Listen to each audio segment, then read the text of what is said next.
राधे राधे, हरे कृष्ण। आप सभी का दिन शुभ हो। आज दिनांक है 22 जनवरी, दिन है गुरुवार और आज माघ मास के शुक्ल पक्ष की चतुर्थी तिथि सुबह 2:48 से शुरू होकर कल यानी कि शुक्रवार को सुबह 2:28 पर समाप्त होगी। आइए सुनते हैं पहले सीता नितनेम की कथा। सभी प्रेम से बोलिए सीता मैया की जय। इस कहानी को सीता माता कहती थी और प्रभु श्री राम सुना करते थे। एक दिन श्री राम भगवान को किसी काम के लिए बाहर जाना पड़ा तो सीता माता कहने लगी कि भगवान, मेरा तो 12 वर्ष का नितनेम है, अब आप बाहर जाएंगे तो मैं अपनी कहानी किसे सुनाऊंगी। तब श्री राम ने कहा कि सीते, आप कुएं की पाल पर जाकर बैठ जाना और वहां पर जो भी औरतें पानी भरने आएंगी उन्हें अपनी कहानी सुना दिया करना। सीता माता कुएं की पाल पर जाकर बैठ गई। तभी एक स्त्री आई। उसने रेशम की जरी की साड़ी पहन रखी थी और सोने का घड़ा ले रखा था। सीता माता उसे देखकर कहने लगी, बहन, मेरा 12 वर्ष का नितनेम सुन लो। पर वह स्त्री बोली कि मैं तुम्हारा नितनेम सुनूंगी तो मुझे तो घर जाने में देर हो जाएगी और मेरी सास मुझसे झगड़ा करेगी। इसलिए उसने कहानी नहीं सुनी और अपने घर चली गई।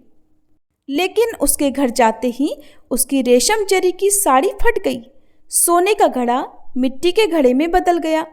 सासू ने देखा तो पूछा, अरे बहू, ये किसका दोष अपने सिर लेकर आ गई है। बहू बोली, माँ जी, कुएं पर एक औरत बैठी थी। उसने अपनी कहानी सुनने के लिए कहा, लेकिन मैंने नहीं सुनी। शायद उसी का ये फल मुझे मिला है। बहू की बात सुनकर अगले दिन वही साड़ी और वही घड़ा लेकर सास कुएं की पाल पर गई। सास को वहीं पर सीता माता बैठी मिली तो माता सीता ने कहा, बहन, मेरी कहानी सुन लीजिए। सासू बोली, एक बार छोड़, मैं तो 4 बार कहानी सुन लूंगी। तब सीता माता बोली, राम आए लक्ष्मण आए, देश के पुजारी आए, नित नेम का नेम लाए, आओ राम बैठो राम, तपी रसोई जीमो राम, माखन मिश्री खाओ राम, दूध पताशा पियो राम, सूत के पल का मोठो राम, शाल दुशाला पोठो राम, शाल दुशाला ओढ़ो राम। जब बोलूं राम ही राम, राम सवारे सबके काम, खाली घर भंडार भरेंगे, सबका बेड़ा पार करेंगे। श्री राम जय जय राम। सासू बोली, बहन, कहानी तो बहुत अच्छी लगी। फिर कहानी सुनकर सासू घर चली गई और उसकी साड़ी फिर से रेशम जरी की बन गई। मिट्टी का घड़ा भी फिर वापस से सोने के घड़े में बदल गया। बहू ने देखा तो कहने लगी, सासू माँ, आपने ये सब कैसे किया। सासू बोली, बहू, तू दोष लगा कर आई थी और मैं अब दोष उतार कर आ रही हूँ। बहू ने पूछा कि माँ जी, वह कुएं वाली स्त्री कौन है। सासू ने बताया कि वह तो सीता माता थी। वो पुराने से नया कर देती हैं, खाली घर में भंडार भर देती हैं। वह लक्ष्मी जी का वास घर में कर देती हैं और मनुष्य की जो भी इच्छा हो उसे पूर्ण कर देती हैं। बहू बोली, माँ जी, फिर तो ऐसी कहानी मुझे भी सुना दो। सास बोली कि ठीक है, तुम भी सुनो। फिर सास ने कहानी शुरू की। राम आए लक्ष्मण आए, देश के पुजारी आए, नित नेम का नेम लाए, आओ राम बैठो राम, तपी रसोई जीमो राम, माखन मिश्री खाओ राम, दूध बताशा पियो राम, सूत के पल का मोठो राम, शाल दुशाला पोठो राम, शाल दुशाला ओढ़ो राम। जब बोलूं राम ही राम, राम सवारे सबके काम, खाली घर भंडार भरेंगे, सबका बेड़ा पार करेंगे। बोलो श्री राम जय जय राम। कहानी सुनकर बहू बोली, माँ जी, कहानी तो बहुत अच्छी है। सासू ने कहा, ठीक है, अब से हम इस कहानी को रोज किया करेंगे। अब सास बहू रोज सवेरे उठती, नहाती धोती और पूजा करने के बाद नित नेम की सीता माता की कहानी कहती। एक दिन की बात है, उनके यहाँ पड़ोस की एक औरत आई और बोली कि बहन, जरा सी आँच तो देना। तो बहू बोली कि आँच तो अभी हमने जलाई ही नहीं। पड़ोसन बोली, तो फिर तुम सुबह 4 बजे से उठकर क्या कर रही हो। तो उन्होंने कहा कि हम तो सुबह सुबह उठकर पूजा करते हैं, फिर सीता माता की नित्यनेम की कहानी कहते हैं। पड़ोसन ने उनकी बात सुनकर फिर कहा कि सीता माता की कहानी कहने से तुम्हें क्या मिला? तब वे दोनों बोली कि सीता माता की कहानी कहने से घर में भंडार भर जाते हैं, सारे काम पूर्ण हो जाते हैं, मन की इच्छा भी पूरी होती है। पड़ोसन ने कहा, बहन अगर ऐसा है तब तो फिर मुझे भी कहानी सुना दो। तब बहू बोली कि ठीक है, तुम भी ये कहानी सुन लो। राम आए लक्ष्मण आए, देश के पुजारी आए, नित नेम का नेम लाए। आओ राम बैठो राम, तपी रसोई जीमो राम, माखन मिश्री खाओ राम, दूध बताशा पियो राम, सूत के पल का मोठो राम, शाल दुशाला पोठो राम, शाल दुशाला ओढ़ो राम। जब बोलू राम ही राम, राम सवारे सबके काम, खाली घर भंडार भरेंगे, सबका बेड़ा पार करेंगे, श्री राम जय जय राम।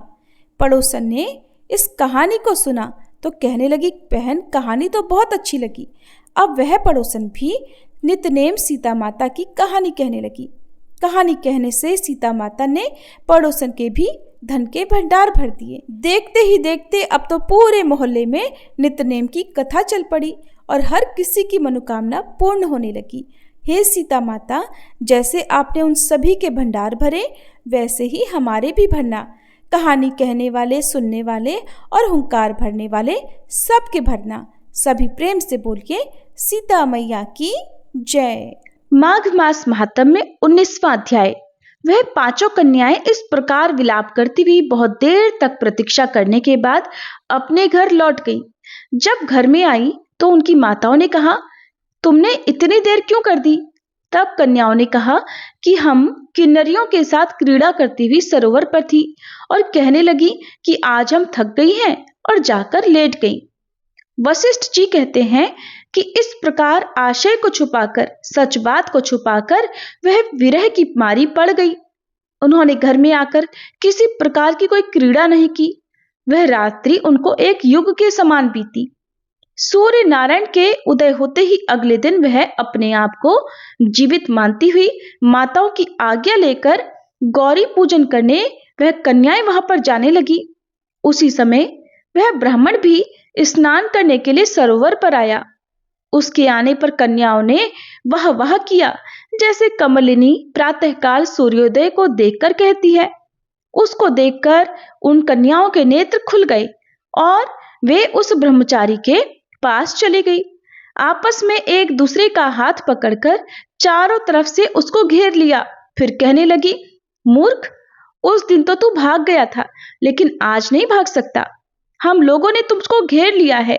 ऐसे वचन सुनकर बाहुपाश में बंधे हुए ब्राह्मण ने मुस्कुराकर कहा, तुमने जो कुछ कहा सो ठीक है, परंतु मैं तो अभी विद्याभ्यास और ब्रह्मचारी हूं।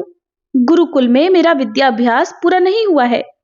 पंडित को चाहिए कि जिस आश्रम में वो रहे उसके धर्म का पालन करे। इस आश्रम में मैं विवाह करना धर्म नहीं समझता। अपने व्रत का पालन करके और फिर गुरु की आज्ञा पाकर ही विवाह कर सकता हूं। उससे पहले मैं कोई विवाह नहीं कर सकता। ये बात सुनकर वह कन्याएं इस प्रकार बोली जैसे वैशाख मास में कोयल बोलती है।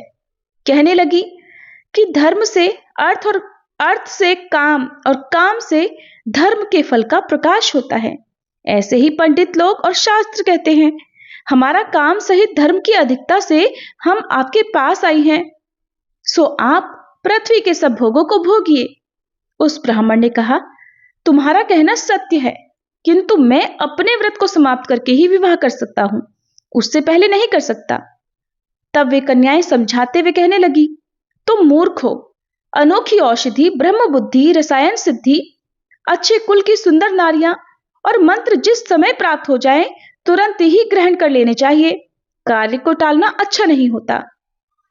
केवल भाग्य वाले पुरुष ही प्रेम से पूर्ण, अच्छे कुल से उत्पन्न, स्वयं वर चाहने वाली कन्याओं को प्राप्त होते हैं। अरे कहां हम अनोखी नारियां और कहां आप तपस्वी बालक। ये बेमेल का मेल मिलाने में विधाता की ही चतुराई है। इस कारण आप हम लोगों के साथ गंधर्व विवाह कर लीजिए। इनके ऐसे वचन सुनकर उस धर्मात्मा ब्राह्मण ने कहा कि व्रती रहकर मैं इस समय विवाह बिल्कुल नहीं करूंगा। मैं स्वयंवर की इच्छा नहीं करता। इस प्रकार उसके वचन सुनकर अब तो उन कन्याओं ने जो एक दूसरे का हाथ पकड़ा हुआ था, अपने अपने हाथ छुड़ाकर अब उसको ही पकड़ लिया। सुशील और सुरस्वरा ने उसकी भुजाओं को पकड़ लिया। सुतारा ने आलिंगन किया और चंद्रिका ने उसका मुख चूम लिया। परंतु फिर उसने क्रोधित होकर उनको श्राप दे डाला कि तुम डायन की तरह मुझसे चिपटी हो, इस कारण पिशाचिनी हो जाओ। ऐसे श्राप देने पर वह उसको छोड़कर अलग खड़ी हो गई। उन्होंने कहा, हम निरपराधियों को बेकार ही क्यों श्राप दे डाला? तुम्हारी इस धर्मज्ञता पर तुमको धिक्कार है। अरे, प्रेम करने वाले से बुराई करने वाले का सुख दोनों लोकों में नष्ट हो जाता है। इसलिए तुम भी हम लोगों के साथ ही पिशाच हो जाओ। तब वे आपस के क्रोध से उस सरोवर पर पिशाच और पिशाचिनी हो गए और बस पिशाच पिशाचिनी कठिन शब्दों से चिल्लाते हुए अपने अपने कर्मों को भोगने लगे। वशिष्ठ जी कहते हैं कि हे राजन, इस प्रकार वह पिशाच उस सरोवर के इधर उधर फिरते रहे। बहुत समय के बाद मुनियों में श्रेष्ठ लोमश ऋषि पौष शुक्ला चतुर्दशी को उस अछोद सरोवर पर स्नान करने के लिए आए। जब भूख से दुखी इन पिशाचों ने उनको देखा तो उनकी हत्या करने के लिए गोल बांधकर उनको चारों तरफ से घेर लिया। वेद निधि ब्राह्मण भी वहां पर आ गए और उन्होंने लोमश ऋषि को साष्टांग प्रणाम किया। वे पिशाच ऋषि के तेज के सामने ठहर नहीं सके और दूर जाकर खड़े हो गए। वेद निधि हाथ जोड़कर लोमश ऋषि से कहने लगे कि भाग्य से ही ऋषियों के दर्शन होते हैं। फिर उन्होंने गंधर्व कन्या और अपने पुत्र का परिचय देकर सारा वृतांत कह सुनाया। फिर कहा, हे मुनिवर, ये सब ही श्राप मोहित होकर आपके सम्मुख खड़े हैं। आज इन बालकों का निस्तार होगा जैसे सूर्योदय से अंधेरे का नाश हो जाता है। वशिष्ठ मुनि कहने लगे कि पुत्र के दुख से दुखी हुए वेद निधि ब्राह्मण के ऐसे वचन सुनकर लोमश ऋषि के नेत्रों में जल भराया और वेद निधि से कहने लगे कि मेरे प्रसाद से बालकों को शीघ्र स्मृति पैदा हो। मैं उनका धर्म कहता हूं, जिससे इसका आपस का ज्ञान विलीन हो जाएगा। हरे कृष्ण। आज के माघ मास महात्म्य में बस इतना ही। अब सुनिए आज की भागवत कथा। विदुर जी ने पूछा, हे भगवान, स्वयंभू मनु का वंश बड़ा आदरणीय माना गया है। उसमें मैथुन धर्म के द्वारा प्रजा की वृद्धि हुई थी। अब आप मुझे उसी की कथा सुनाइए। हे ब्राह्मण, आपने कहा था कि स्वयंभू मनु के पुत्र प्रियव्रत और उत्तानपाद ने 7 द्वीपों वाले पृथ्वी का धर्मपूर्वक पालन किया था तथा उनकी पुत्री, जो देवहूति नाम से विख्यात थी, कर्दम प्रजापति को ब्याही गई थी। देवहूति योग के लक्षण यम आदि से संपन्न थी। उससे महायोगी कर्दम जी ने कितनी संतानें उत्पन्न की, वह सब प्रसंग आप मुझे सुनाइए। मुझे उसके सुनने की बड़ी इच्छा है। इसी प्रकार भगवान रुचि और ब्रह्मा जी के पुत्र दक्ष प्रजापति ने भी मनु जी की कन्याओं का पाणी ग्रहण करके उनसे किस प्रकार क्या क्या संतानें उत्पन्न की, ये सब चरित्र भी मुझे सुनाइए। तब मैत्रेय जी कहने लगे, हे विदुर जी, जब ब्रह्मा जी ने भगवान कर्दम को आज्ञा दी कि तुम संतान की उत्पत्ति करो, तब उन्होंने 10,000 वर्षों तक सरस्वती नदी के किनारे पर तपस्या की।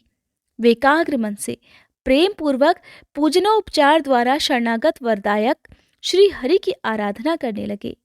तब सतयुग के प्रारंभ में कमल नयन भगवान श्री हरि ने उनकी तपस्या से प्रसन्न होकर उन्हें अपने शब्द ब्रह्ममय स्वरूप से मूर्तिमान होकर दर्शन दिए। अब आप सभी भक्तजन कृपया ध्यान पूर्वक भगवान के स्वरूप का दर्शन मन ही मन कीजिए। भगवान की वह भव्य मूर्ति सूर्य के समान तेजोमय थी। वे गले में श्वेत कमल और कुमुद के फूलों की माला धारण किए हुए थे। मुख कमल नीली और चिकनी अलकावली से सुशोभित था। वे निर्मल वस्त्र धारण किए हुए थे। सिर पर झिलमिलाता हुआ स्वर्णमय मुकुट, कानों में जगमगाते हुए कुंडल और कर कमलों में शंख चक्र गदा आदि आयुध विराजमान थे। उनके एक हाथ में क्रीड़ा के लिए श्वेत कमल सुशोभित था। प्रभु की मधुर मुस्कान भरी चितवन मन को चुराए लेती थी। उनके चरण कमल गरुड़ जी के कंधों पर विराजमान थे तथा वक्ष स्थल में श्री लक्ष्मी जी और कंठ में कौस्तुभ मणि सुशोभित थी। प्रभु की इस आकाश स्थित मनोहर मूर्ति का दर्शन करके कर्दम जी को बड़ा हर्ष हुआ, मानो उनकी सभी मनोकामनाएं पूर्ण हो गई हों। उन्होंने सानंद हृदय से पृथ्वी पर सिर टेककर भगवान को साष्टांग प्रणाम किया और फिर प्रेम प्रवण मन से हाथ जोड़कर सुमधुर वाणी से वे उनकी स्तुति करने लगे। करदम जी कहने लगे, हे स्तुति करने योग्य परमेश्वर, आप संपूर्ण सत्वगुण के आधार हैं। योगी जन उत्तरोत्तर शुभ योनियों में जन्म लेकर अंत में योगस्थ होने पर आपके दर्शनों की इच्छा किया करते हैं। आज आपका वही दर्शन पाकर हमें नेत्रों का फल मिल गया। आपके चरण कमल भवसागर पार जाने के लिए जहाज हैं। जिनकी बुद्धि आपकी माया से मारी गई है, वे ही उन तुच्छ क्षणिक विषय सुखों के लिए जो नरक में भी मिल सकते हैं, उन चरणों का आश्रय लेते हैं, किंतु स्वामिन, आप उन्हें वे विषय भोग भी दे देते हैं। हे प्रभु, आप कल्प वृक्ष हैं। आपके चरण समस्त मनोरथों को पूर्ण करने वाले हैं। मेरा हृदय काम कलुषित है। मैं भी अपने अनुरूप स्वभाव वाली और गृहस्थ धर्म के पालन में सहायक शीलवती कन्या से विवाह करने के लिए आपके चरण कमलों की शरण में आया हूँ। हे सर्वेश्वर, आप संपूर्ण लोकों के अधिपति हैं। नाना प्रकार की कामनाओं में फंसा हुआ यह लोक आपकी वेदवाणी रूप डोरी में बंधा हुआ है। हे धर्म मूर्ते, उसी का अनुगमन करता हुआ मैं भी काल रूप आपको आज्ञा पालन रूप पूजा उपहार आदि समर्पित करता हूँ। हे प्रभु, आपके भक्त विषयासक्त लोगों और उन्हीं के मार्ग का अनुसरण करने वाले मुझ जैसे कर्मजड़ पशुओं को कुछ भी न गिनकर आपके चरणों की छत्र छाया का ही आश्रय लेते हैं तथा परस्पर आपके गुणगान रूप मादक सुधा का ही पान करके अपनी क्षुधा पिपासा आदि देह धर्मों को शांत करते रहते हैं। हे प्रभु, ये काल चक्र बड़ा ही प्रबल है। साक्षात ब्रह्म ही इसके घूमने की धुरी है। अधिक मास सहित 13 महीने अरे हैं, 360 दिन जोड़ है, 6 ऋतुएं नेमी है, अनंत क्षण पल आदि इसमें पत्राकार धाराएं हैं तथा 3 चातुर्मास्य इसके आधारभूत नाभि हैं। ये अत्यंत वेगवान संवत्सर रूप कालचक्र चराचर जगत की आयु का छेदन करता हुआ घूमता ही रहता है, किंतु आपके भक्तों की आयु का ह्रास नहीं कर सकता। हे भगवान, जिस प्रकार मकड़ी स्वयं ही अपने जाले को फैलाती उसकी रक्षा करती और अंत में उसी को निगल जाती है, उसी प्रकार आप अकेले ही जगत की रचना करने के लिए अपने से अभिन्न अपनी ही योग माया को स्वीकार कर उससे अभिव्यक्त हुई अपनी सत्वादी शक्तियों द्वारा स्वयं ही इस जगत की रचना, पालन और संहार करते हैं। हे प्रभु, इस समय आपने हमें अपनी तुलसी माला मंडित माया से परिच्छिन्न से दिखाई देने वाली सगुण मूर्ति से दर्शन दिया है। आप हम भक्तों को जो शब्दादि विषय सुख प्रदान करते हैं, वे मायिक होने के कारण यद्यपि आपको पसंद नहीं है, फिर भी परिणाम में हमारा शुभ करने के लिए ही वे हमें प्राप्त हों। हे नाथ, आप स्वरूप से निष्क्रिय होने पर भी माया के द्वारा संसार का व्यवहार चलाने वाले हैं तथा थोड़ी सी उपासना करने वाले पर भी समस्त अभिलाषित वस्तुओं की वर्षा करते रहते हैं। आपके चरण कमल वंदनीय है। मैं आपको बारंबार नमस्कार करता हूँ। श्री मैत्रेय जी कहते हैं, भगवान की भौहें प्रणय मुस्कान भरी चितवल से चंचल हो रही थी। वे गरुड़ जी के कंधे पर विराजमान थे। जब करदम जी ने इस प्रकार निष्कपट भाव से उनकी स्तुति की, तब वे उनसे अमृतमयी वाणी से कहने लगे, जिसके लिए तुमने आत्मसंयम आदि के द्वारा मेरी आराधना की है, तुम्हारे हृदय के उस भाव को जानकर मैं पहले से ही उसकी व्यवस्था कर चुका हूँ। हे प्रजापते, मेरी आराधना तो कभी भी निष्फल नहीं जाती। फिर जिनका चित्त निरंतर एकांत रूप से मुझ में ही लगा रहता है, उन तुम जैसे महात्माओं के द्वारा की हुई उपासना का तो और भी अधिक फल होता है। प्रसिद्ध यशस्वी सम्राट स्वयंभू मनु ब्रह्मावर्त में रहकर 7 समुद्र वाली सारी पृथ्वी का शासन करते हैं। हे विप्रवर, वे परम धर्मज्ञ महाराज महारानी शतरूपा के साथ तुमसे मिलने के लिए परसों यहाँ आएंगे।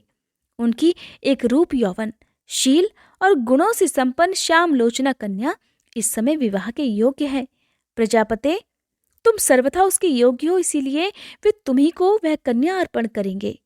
हे ब्राह्मण, गत अनेक वर्षों से तुम्हारा चित्त जैसी भार्या के लिए समाहित रहा है, अब शीघ्र ही वह राजकन्या तुम्हारी वैसे ही पत्नी होकर यथेष्ट सेवा करेगी। उससे तुम्हें 9 कन्याओं की प्राप्ति होगी और फिर तुम्हारी उन कन्याओं से लोक रीति के अनुसार मरीचि आदि ऋषिगण पुत्र उत्पन्न होंगे।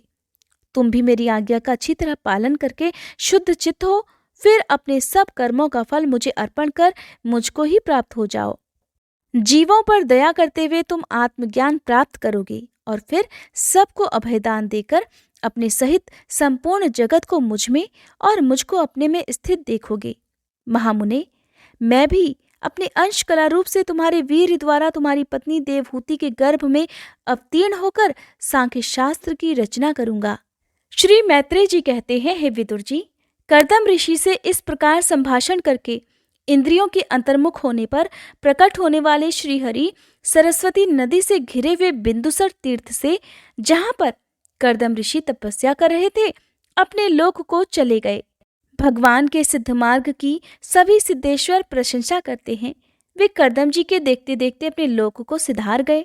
उस समय गरुड़ जी के पंखों से जो साम की आधारभूत ऋचाएं निकल रही थी, उन्हें वे सुनते जाते थे।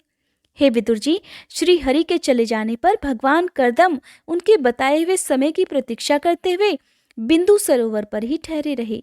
वीरवर, इधर मनुजी भी महारानी शत्रुपा के साथ स्वर्ण जटित रथ पर सवार होकर और उस पर अपनी कन्या को भी बिठाकर पृथ्वी पर विचरते हुए जो दिन भगवान ने बतलाया था, उसी दिन शांतिपरायण महर्षि कर्दम जी के उस आश्रम पर जा पहुंचे। सरस्वती के जल से भरा हुआ ये बिंदु सरोवर वह स्थान है जहां पर अपने शरणागत भक्त कर्दम के प्रति उत्पन्न हुई अत्यंत करुणा के वशीभूत हुए भगवान के नेत्रों से आंसुओं की बूंदें गिरी थी। ये तीर्थ बड़ा ही पवित्र है। इसका जल कल्याणमय और अमृत के समान मधुर है तथा महर्षिगण सदा इसका सेवन करते रहते हैं। उस समय बिंदु सरोवर पवित्र वृक्ष लताओं से घिरा हुआ था, जिनमें तरह तरह की बोली बोलने वाले पवित्र मृग और पक्षी रहा करते थे। वह स्थान सभी ऋतुओं के फल और फूलों से संपन्न था और सुंदर वन श्रेणी भी उसकी शोभा बढ़ाती थी। वहां झुंड के झुंड मतवाले पक्षी चहक रहे थे, मतवाले भौरे मंडरा रहे थे, उन्मत्त मयूर अपने पंख फैला फैलाकर नटकी भांति नृत्य कर रहे थे और मतवाले कोकिल कुहू कुहू करके मानो एक दूसरे को बुला रहे थे।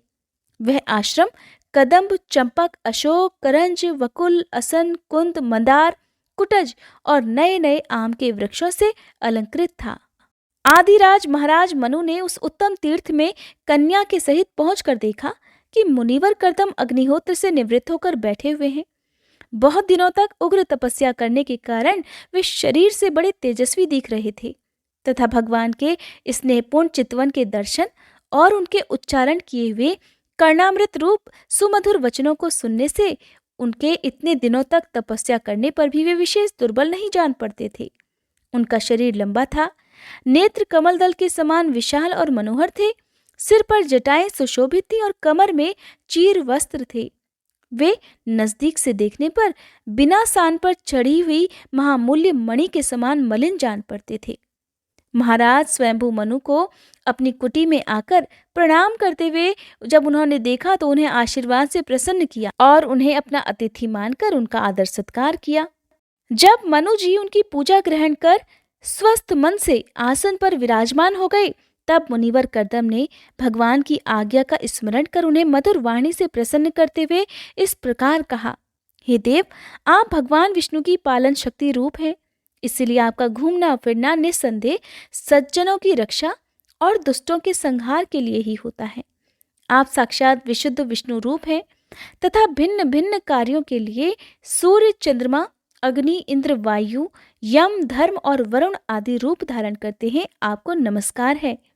आप मणियों से जड़े हुए जयदायक रथ पर सवार हो, अपने प्रचंड धनुष की टंकार करते हुए उस रथ की घरघराहट से ही पापियों को भयभीत कर देते हो और अपनी सेना के चरणों से रौंदे हुए भूमंडल को कपाते हुए अपनी उस विशाल सेना को साथ लेकर पृथ्वी पर सूर्य के समान विचरते हैं।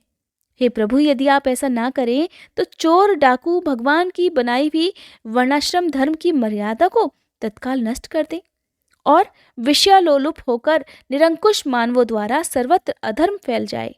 यदि आप संसार की ओर से निश्चिंत हो जाएं तो ये लोग दुराचारियों के पंजे में पड़कर नष्ट हो जाए। तो भी वीरवर, मैं आपसे पूछता हूँ कि इस समय यहाँ आपका आगमन किस प्रयोजन से हुआ है? मेरे लिए जो आज्ञा होगी उसे मैं निष्कपट भाव से सहर्ष स्वीकार करूंगा। मैत्रेय जी कहते हैं, हे विदुर जी, इस प्रकार जब कर्दम जी ने मनु जी के संपूर्ण गुणों और कर्मों की श्रेष्ठता का वर्णन किया, तब उन्होंने उन निवृत्ति परायण मुनि से कुछ सकुचाकर कहा, हे मुने, वेद मूर्ति भगवान ब्रह्मा जी ने अपने वेदमय विग्रह की रक्षा करने के लिए तप, विद्या और योग से संपन्न तथा विषयों में अनासक्त आप ब्राह्मणों को अपने मुख से प्रकट किया है। और फिर उन सहस्त्र चरणों वाले विराट पुरुष ने आप लोगों की रक्षा के लिए ही अपनी सहस्त्र भुजाओं से हम क्षत्रियों को उत्पन्न किया है। इसी प्रकार ब्राह्मण उनके हृदय और क्षत्रिय शरीर कहलाते हैं। अतः एक ही शरीर से संबंध होने के कारण अपनी अपनी और एक दूसरे की रक्षा करने वाले उन ब्राह्मण और क्षत्रियों की वास्तव में श्री हरि ही रक्षा करते हैं, जो समस्त कार्य कारण रूप होकर भी वास्तव में निर्विकार है। आपके दर्शन मात्र से ही मेरे सारे संदेह दूर हो गए, क्योंकि आपने मेरी प्रशंसा के मिस से स्वयं ही प्रजा पालन की इच्छा वाले राजा के धर्मों का बड़े प्रेम से निरूपण किया है। आपका दर्शन अजितेंद्रिय पुरुषों को बहुत दुर्लभ है। मेरा बड़ा भाग्य है जो मुझे आपका दर्शन हुआ और मैं आपके चरणों की मंगलमयी रज अपने सिर पर चढ़ा सका। मेरे भाग्योदय से ही आपने मुझे राजधर्मों की शिक्षा देकर मुझ पर महान अनुग्रह किया है, और मैंने भी शुभ प्रारब्ध का उदय होने से ही आपकी पवित्र वाणी कान खोलकर सुनी है। हे मुने, इस कन्या के स्नेहवश मेरा चित्त बहुत चिंताग्रस्त होता जा रहा है, अतः मुझ दीन की यह प्रार्थना आप कृपापूर्वक सुनिए। ये मेरी कन्या, जो प्रेव्रत और उत्तानपाद की बहन है, अवस्था, शील और गुण आदि में अपने योग्य पति को पाने की इच्छा रखती है। जब से इसने नारद जी के मुख से आपके शील, विद्या, रूप, आयु और गुणों का वर्णन सुना है, तभी से ये आपको अपना पति बनाने का निश्चय कर चुकी है। हे द्विजवर, मैं बड़ी श्रद्धा से आपको यह कन्या समर्पित करता हूँ। आप इसे स्वीकार कीजिए। यह ग्रस्थोचित कार्यों के लिए सब प्रकार से आपके योग्य है। जो भोग स्वतः प्राप्त हो जाए उसकी अवहेलना करना विरक्त पुरुषों के लिए भी उचित नहीं है।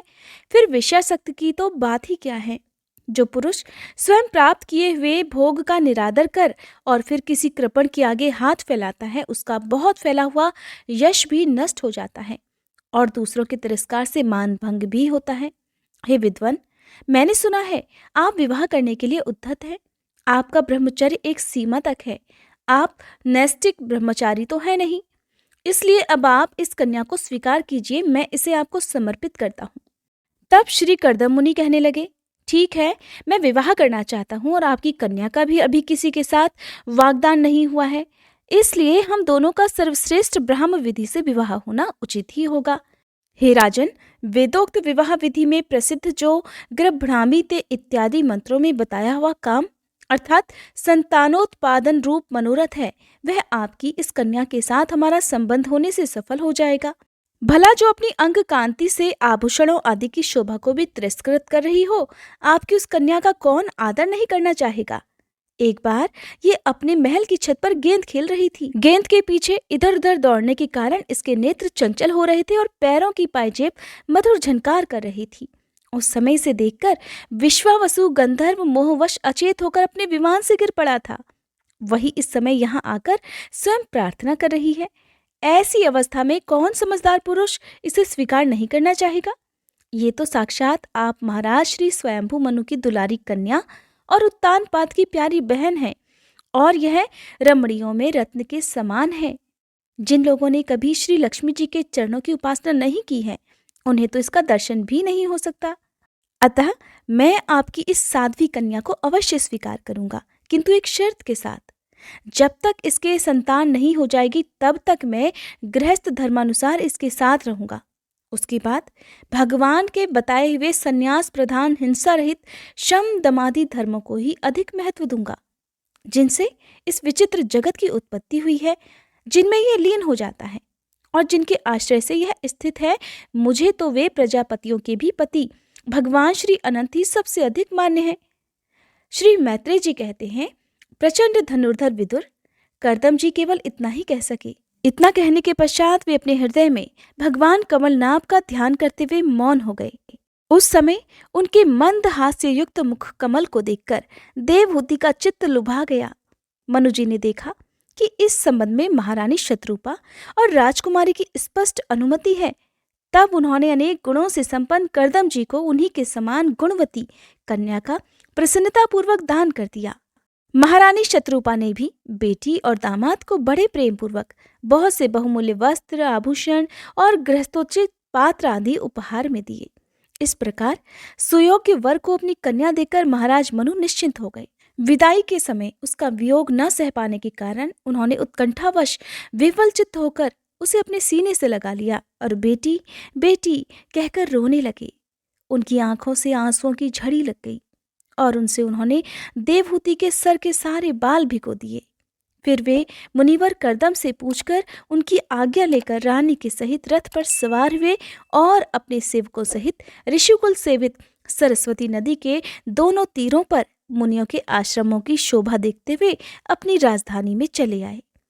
जब ब्रह्मवर्त की प्रजा को ये समाचार मिला कि उनके स्वामी आ रहे हैं, तब वह अत्यंत आनंदित होकर स्तुति, गीत और गाजे बाजे के साथ अगवानी करने के लिए ब्रह्मावर्त की राजधानी से बाहर आई। सभी प्रकार की संपदाओं से युक्त बहिष्मती नगरी मनु जी की राजधानी थी, जहां पृथ्वी को रसातल से ले आने के पश्चात शरीर कंपाते समय श्री वराह भगवान के रोम झड़कर गिरे हुए थे। वे रोम ही निरंतर हरे भरे रहने वाले कुश और कास बने, जिनके द्वारा मुनियों ने यज्ञ में विघ्न डालने वाले दैत्यों का तिरस्कार करके भगवान यज्ञ पुरुष की यज्ञ द्वारा आराधना की है। महाराज मनु ने भी श्री वराह भगवान से भूमि रूप निवास स्थान प्राप्त होने पर इसी स्थान में कुश और कांस की चटाई बिछाकर श्री यज्ञ भगवान की पूजा की थी। जिस बहिष्मती पुरी में मनुजी निवास करते थे, उसमें पहुंचकर उन्होंने अपने त्रिताप नाशक भवन में प्रवेश किया। वहां अपनी पत्नी और संतति के सहित वे धर्म, अर्थ और मोक्ष के अनुकूल भोगों को भोगने लगे। प्रातःकाल होने पर गंधर्वगण अपनी स्त्रियों के सहित उनका गुणगान करते थे, किंतु मनुजी उनमें आसक्त न होकर प्रेम पूर्ण हृदय से श्री हरि की कथाएं ही सुना करते थे। वे इच्छानुसार भोगों का निर्माण करने में कुशल थे, किंतु मननशील और भगवत परायण होने के कारण भोग उन्हें किंचित भी विचलित नहीं कर पाते थे। भगवान विष्णु की कथाओं का श्रवण, ध्यान, रचना और निरूपण करते रहने के कारण उनके मनवंतर को व्यतीत करने वाले क्षण कभी व्यर्थ नहीं जाते थे। इस प्रकार अपनी जागृत आदि तीनों अवस्थाओं अथवा तीनों गुणों को अभिभूत करके उन्होंने भगवान वासुदेव के कथा प्रसंग में अपने मनवंतर के 71 चतुर्युग पूरे कर लिए। हे व्यासनंदन विदुर जी, जो पुरुष श्री हरि के आश्रित रहता है उसे शारीरिक, मानसिक, दैविक, मानुषिक अथवा भौतिक दुख किस प्रकार कष्ट पहुंचा सकते हैं। मनु जी निरंतर समस्त प्राणियों के हित में लगे ही रहते थे। मुनियों के पूछने पर उन्होंने मनुष्यों के तथा समस्त वर्ण और आश्रमों के अनेक प्रकार के मंगलमय धर्मों का भी वर्णन किया, जो मनु संहिता के रूप में अब भी उपलब्ध है। जगत के सर्वप्रथम सम्राट महाराज मनु वास्तव में कीर्तन के योग्य थे। ये मैंने उनके अद्भुत चरित्र का वर्णन किया। हे विदुर जी, अब उनकी कन्या देवहूति का प्रभाव भी सुनो। श्री मैत्रेय जी कहते हैं, हे विदुर जी, माता पिता के चले जाने पर पति के अभिप्राय को समझ लेने में कुशल साध्वी देवहूति कर्दम जी की प्रतिदिन सेवा करने लगी, ठीक उसी तरह जैसे श्री पार्वती जी भगवान शंकर की किया करती हैं।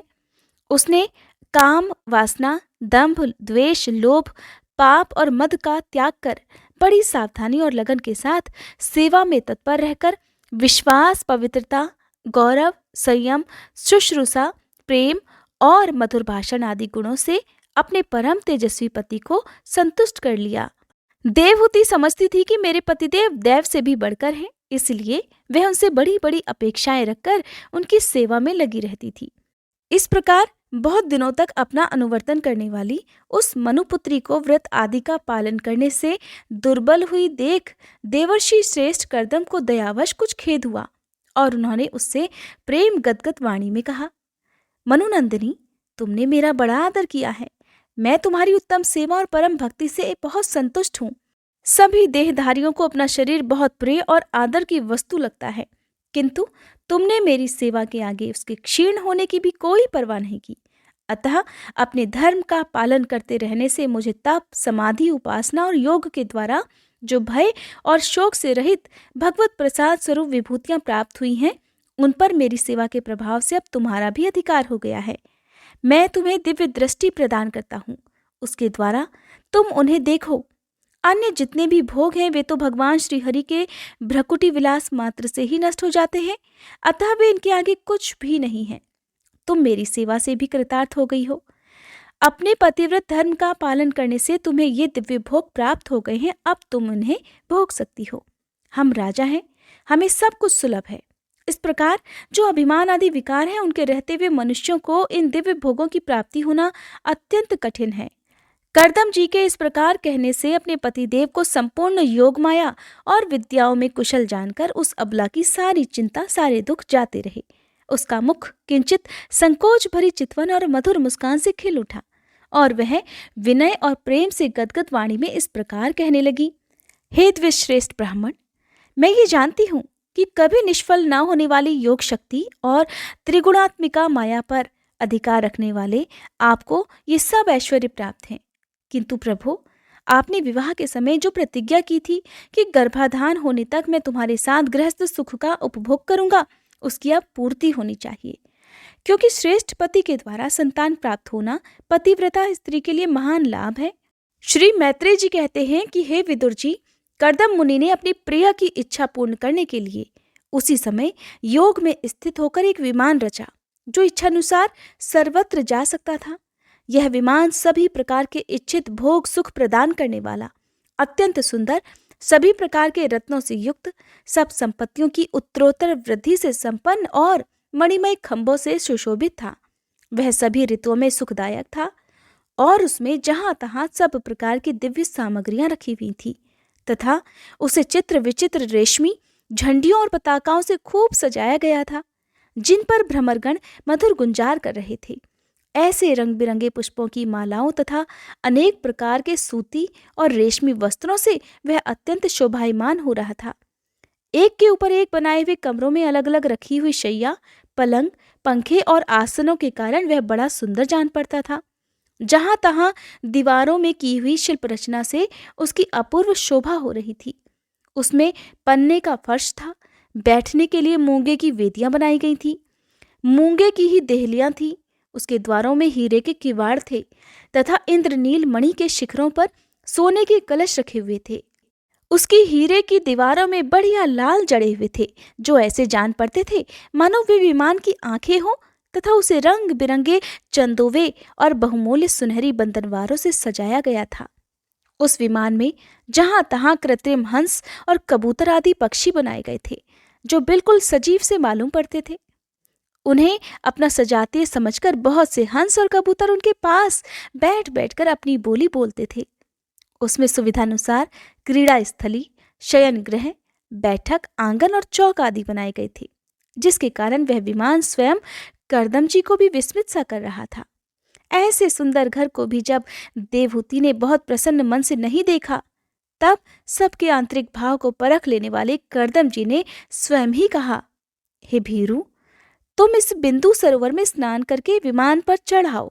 ये भगवान विष्णु का रचा हुआ तीर्थ मनुष्यों को सभी कामनाओं को प्राप्ति कराने वाला है। कमल लोचना देवहूति ने अपने पति की बात मानकर सरस्वती के पवित्र जल से भरे हुए उस सरोवर में प्रवेश किया। उस समय वह बड़ी मैली कुचैली साड़ी पहने हुए थी। उसके सिर के बाल चिपक जाने से उनमें लटें पड़ गई थी। शरीर में मैल जम गया था। सरोवर में गोता लगाने पर उसके भीतर एक महल में उसने 1000 कन्याएं देखी। वे सभी किशोर अवस्था की थी और उनके शरीरों से कमल की सी गंध आ रही थी। देवहूति को देखते ही देखते वे सब स्त्रियां सहसा खड़ी हो गई और हाथ जोड़कर कहने लगी, हम आपकी दासियां हैं, हमें आज्ञा दीजिए, आपकी क्या सेवा करें। हे विदुर जी, तब स्वामिन को सम्मान देने वाली उन रमणियों ने बहुमूल्य मसालों तथा गंध आदि से मिश्रित जल के द्वारा मनस्विनी देवहूति को स्नान कराया तथा उसे 2 नवीन और निर्मल वस्त्र पहनने को दिए, और इसके पश्चात उन्होंने देवहूति का बहुमूल्य वस्त्रों और आभूषणों से श्रृंगार किया। अब देवहूति ने दर्पण में अपना प्रतिबिंब देखा, तब उसे पता चला कि वह भांति भांति के सुगंधित फूलों के हारों से विभूषित है, स्वच्छ वस्त्र धारण किए हुए है, उसका शरीर भी निर्मल और कांतिमान हो गया है तथा उन कन्याओं ने बड़े ही आदर पूर्वक उसका मांगलिक श्रृंगार किया है। उसे सिर से स्नान कराया गया है। स्नान करने के पश्चात अंग अंग में सभी प्रकार के आभूषण सजाए गए हैं। उसके गले में हार हुमेल, हाथों में कंगन और पैरों में छमछमाते हुए सोने के पायजेब सुशोभित हैं। कमर में पड़ी हुई सोने की रत्न जटित करधनी से, बहुमूल्य मणियों के हार से और अंग अंग में लगे हुए कुमकुम आदि मंगल द्रव्यों से उसकी अपूर्व शोभा हो रही है। हे विदुर जी, जब देवहूति ने अपने प्रिय पतिदेव का स्मरण किया तब अपने को सहेलियों के सहित वहीं पर पाया जहां प्रजापति कर्दम जी विराजमान थे। उस समय अपने को सहस्त्रों स्त्रियों के सहित अपने प्राणनाथ के सामने देखकर उसे इनके योग का प्रभाव समझकर देवहूति को बड़ा विस्मय हुआ।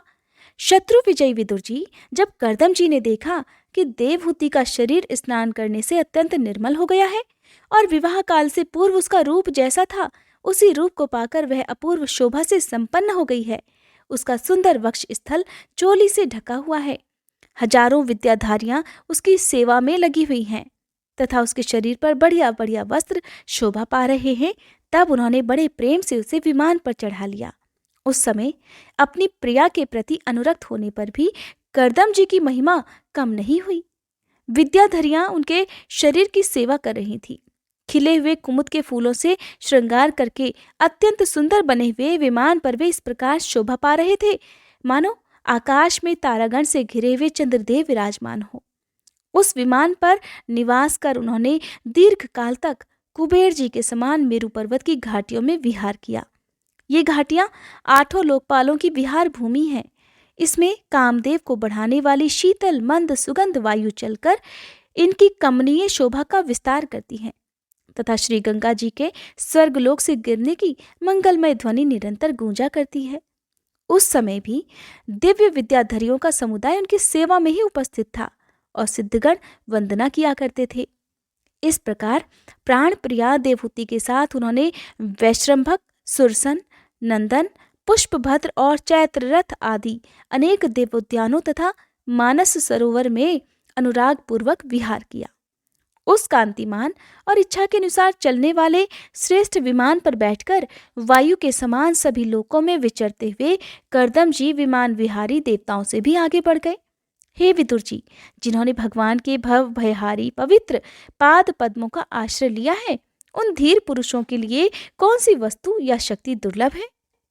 इस प्रकार महायोगी कर्दम जी ये सारा भूमंडल जो द्वीप वर्ष आदि की विचित्र रचना के कारण बड़ा आश्चर्यमय प्रतीत होता है, अपनी प्रिया को दिखाकर अपने आश्रम को लौट आए। फिर उन्होंने अपने को 9 रूपों में विभक्त कर रति सुख के लिए अत्यंत उत्सुक मनुकुमारी देवहूति को आनंदित करते हुए उसके साथ बहुत वर्षों तक विहार किया, किंतु उनका इतना लंबा समय एक मुहूर्त के समान बीत गया। उस विमान में रति सुख को बढ़ाने वाली बड़ी सुंदर शैया का आश्रय लेकर अपने परम रूपवान प्रीतम के साथ रहती हुई देवहूति को इतना काल कुछ भी नहीं जान पड़ा। इस प्रकार उस कामासक्त दंपति को अपने योग बल से सैकड़ों वर्षों तक विहार करते हुए भी वह काल बहुत थोड़े समय के समान निकल गया। आत्मज्ञानी कर्दम जी सभी प्रकार के संकल्पों को जानते थे, अतः देवहूति को संतान प्राप्ति के लिए उत्सुक देख भगवान के आदेश को स्मरण कर उन्होंने अपने स्वरूप के 9 विभाग किए। तब देवहूति के एक ही साथ 9 कन्याएं पैदा हुईं। वे सभी सर्वांग सुंदरी थीं और उनके शरीर से लाल कमल की सी सुगंध निकलती थी। इसी समय शुद्ध स्वभाव वाली सती देवहूति ने देखा कि पूर्व प्रतिज्ञा के अनुसार उसके पतिदेव संन्यास आश्रम ग्रहण करके वन को जाना चाहते हैं। तब उसने अपने आंसुओं को रोककर ऊपर से मुस्कुराते हुए व्याकुल और संतप्त हृदय से धीरे धीरे अति मधुर वाणी में कहा। उस समय वह सिर नीचा किए हुए अपने नखमणि मंडित चरण कमल से पृथ्वी को कुरेद रही थी। देवहूति ने कहा, हे भगवान, आपने जो कुछ प्रतिज्ञा की थी वो तो सब पूर्णतः निभा दी। इन सब के बाद भी मैं आपकी शरण में हूँ, अतः आप मुझे अभयदान और दीजिए। हे ब्राह्मण, इन कन्याओं के लिए योग्य वर तो खोजने पड़ेंगे और आपके वन को चले जाने के बाद मेरे जन्म मरण रूप शोक को दूर करने के लिए भी कोई होना चाहिए। हे प्रभु, अब तक परमात्मा से विमुख रहकर मेरा जो समय इंद्रिय सुख भोगने में बीता है वह तो निरर्थक ही गया। आपके परम प्रभाव को भी न जानने के कारण ही मैंने इंद्रियों के विषय में आसक्त रहकर आपसे अनुराग किया। तथापि यह भी मेरे संसार भय को दूर करने वाला ही होना चाहिए। अज्ञानवश असत्पुरुषों के साथ किया हुआ जो संग संसार बंधन का कारण होता है, वही सत्पुरुषों के साथ किए जाने पर असंगता प्रदान करता है। संसार में जिस पुरुष के कर्मों से न तो धर्म का संपादन होता है और न वैराग्य उत्पन्न होता है, न ही भगवान की सेवा ही संपन्न होती है, वह पुरुष जीते जी मुर्दे के समान होता है। अवश्य ही मैं भगवान की माया से बहुत ठगी गई। जो आप जैसे मुक्तिदाता पतिदेव को पाकर भी मैंने संसार बंधन से छूटने की इच्छा नहीं की। जब देवहूति ने ऐसी वैराग्य मुक्त बातें कही, तब कृपालु कर्दम मुनि को भगवान विष्णु के कथन का स्मरण हो आया। उन्होंने देवहूति से जो कुछ भी कहा उसका वर्णन आप अगले अध्याय में सुनेंगे। अब सुनिए लपसी और तपसी की कहानी। एक बार एक लपसी था, एक तपसी था। तपसी हमेशा भगवान की तपस्या में लीन रहता था। लपसी रोजाना सवा सेर की लापसी बनाकर भगवान को भोग लगाकर जीम लेता था। एक दिन वे दोनों आपस में झगड़ा करने लगे। तपसी बोला, मैं रोज भगवान की तपस्या करता हूँ, इसलिए मैं बड़ा हूँ। लपसी बोला, मैं रोज भगवान को सवा सेर लापसी का भोग लगाता हूँ, इसलिए मैं बड़ा हूँ। नारद जी वहां से गुजर रहे थे। दोनों को झगड़ा करता देख उनसे पूछा कि तुम दोनों झगड़ा क्यों कर रहे हो। तब लपसी ने खुद को बड़ा होने का कारण बताया और तपसी ने भी खुद को बड़ा होने का कारण नारद जी को बताया। सुनकर नारद जी बोले, तुम्हारा फैसला तो मैं कर दूंगा। दूसरे दिन लपसी और तपसी स्नान कर अपनी रोज की भक्ति करने आए तो नारद जी ने छुपकर 1.25 करोड़ की एक एक अंगूठी उन दोनों के आगे रख दी। तपसी की नजर जब अंगूठी पर पड़ी तो उसने चुपचाप अंगूठी उठाकर अपने नीचे दबा ली। उधर लपसी की नजर भी अंगूठी पर पड़ी, लेकिन उसने ध्यान नहीं दिया और भगवान को भोग लगाकर लापसी खाने लगा। नारद जी जब सामने आए तो दोनों ने पूछा, बताइए नारद जी, हम दोनों में से कौन बड़ा है। तब नारद जी ने तपसी से खड़ा होने को कहा। वह खड़ा हुआ तो उसके नीचे दबी हुई अंगूठी दिखाई पड़ी। नारद जी ने तपसी से कहा, तपस्या करने के बाद भी तुम्हारी चोरी करने की आदत नहीं गई, इसलिए लपसी बड़ा है और तुम्हें तुम्हारी तपस्या का भी कोई फल नहीं मिलेगा। तब तपसी शर्मिंदा होकर क्षमा मांगने लगा। उसने नारद जी से पूछा, नारद जी, मेरी तपस्या का फल फिर मुझे कैसे मिलेगा। तब देवर्षि नारद जी ने बताया, अगर कोई गाय और कुत्ते की रोटी नहीं बनाएगा तो फल तुझे मिलेगा। अगर कोई ब्राह्मण को जिमाकर दक्षिणा नहीं देगा तो फल तुझे मिलेगा। अगर कोई साड़ी के साथ ब्लाउज नहीं देगा तो फल तुझे मिलेगा। अगर कोई दिए से दिया जलाएगा तो फल तुझे मिलेगा। अगर कोई सारी कहानी सुने लेकिन तुम्हारी कहानी ना सुने तो फल तुझे मिलेगा। उसी दिन से हर व्रत कथा और कहानी के साथ लपसी तपसी की कहानी भी सुनी और कही जाती है। श्री भागवत भगवान की है आरती, पापियों को पाप से है तारती।